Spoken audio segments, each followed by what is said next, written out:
Het jy al 'n innerstryd gehad? 'n tweestryd die binnekant van, dit is reg en dit is wat reg is. Dit is wat ek voel, maar dit is wat ek dink. En jy woel en jy worstel met jouself en in die nag bly jy wakker. Jy bly stoei, en jy wonder, wat is dit?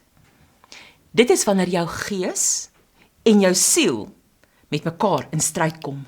En dan wonder jy, wat gaan nou aan? Hoekom is dit so moeilik?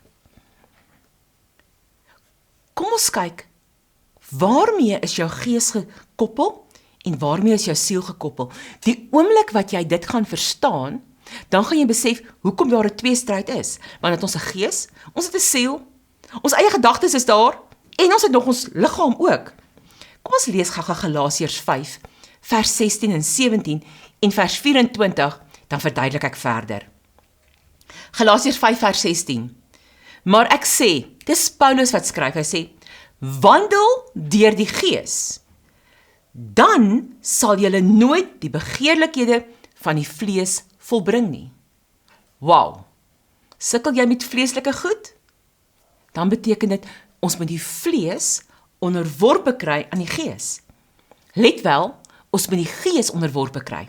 Vers 17 sê, want die vlees begeer teen die gees, en die gees teen die vlees. Hulle staan teenoor mekaar, sodat julle nie kan doen wat julle wil nie. Sien, dit is waar jou tweestryd vandaan kom. Vers 24 sê, maar die wat aan Christus behoort, het die vlees met sy hartstogte en begeerlikhede gekruisig. So, as ons kyk na die vlees onderwerp hom aan die siel. En wat die siel bedink, dis wat die vlees doen. Daarom is ons gees en ons siel die hele tyd met stryd met mekaar. Jou gees, dit is wie jy werklik is.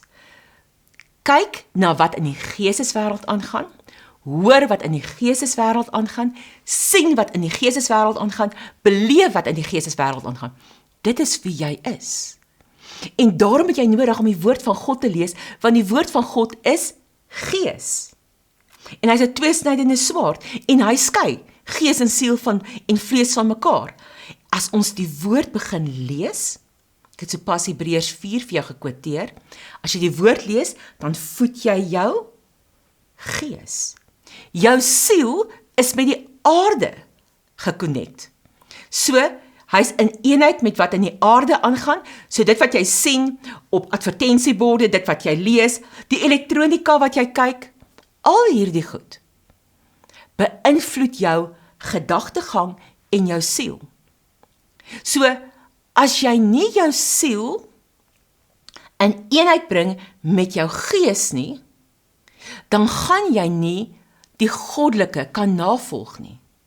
Want jou siel en gees, jou vlees, is in tweestryd met mekaar.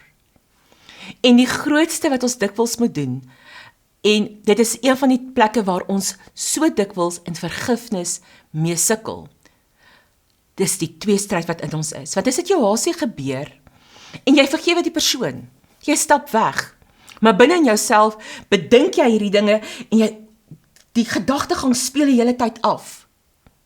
En aan die ander kant sê, maar ek het hierdie persoon vergewe, wat gaan aan? In jouself het jy seer gekry. En in jouself is jy kwaad oor hoe jy opgetree het, of omdat jy dit toegelaat het, of omdat jy nie opgetree het nie. Maar jy is amper kwaad vir jouself. En so dikwels moet ons onsself vergewe. So hoe doen jy dit? Dink aan daai situasie. Vergewe die persoon, ons doen dit ekstern. Maar dan in jouself gaan staan jy stil en jy sien jou gees en jou siel wat teen mekaar staan. En laat jou geesmens jou siel vergewe, omdat hy opgetree het soos wat hy opgetree het. Laat jou sielsmens jou gees vergewe, omdat jou gees baie keer wegtrek, of die stem nie hard genoeg deurkom nie. En dan sien jy hoe jou gees en jou siel weer een word en saamwerk, soos Genesis 2 vers 7 sê, en die Here het ons 'n lewende siel gemaak. Lewe is gees, siel is jou sielsmens.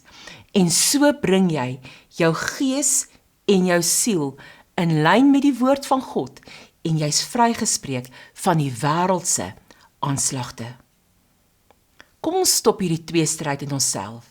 En ons gee nie vir Satan daardie geleentheid om ons uitmekaar uit te skeer nie. Begin jouself vergewe. Begin ander vergewe en stop die tweestryd. Kom ek seën jou vandag met die einde van 'n tweestryd. Vader, dankie dat U vir ons in U woord sê dat ons kan deur die Gees wandel. Help ons dat ons gees en ons siel mekaar kan vergewe en dat ons in U kan instap in daardie vergifnis wat U gespreek het in Kolossense 1:14, wat U gespreek het in Efesiërs 1, sodat ons vry kan gaan. Help ons om self vergifnis te kan doen en dat ons na U sal kan draai en ontvang die verlossing deur die bloed. Ek seën elkeen met daardie verlossing deur die bloed van Jesus Christus. Amen. Hê vrede in jouself. Shalom.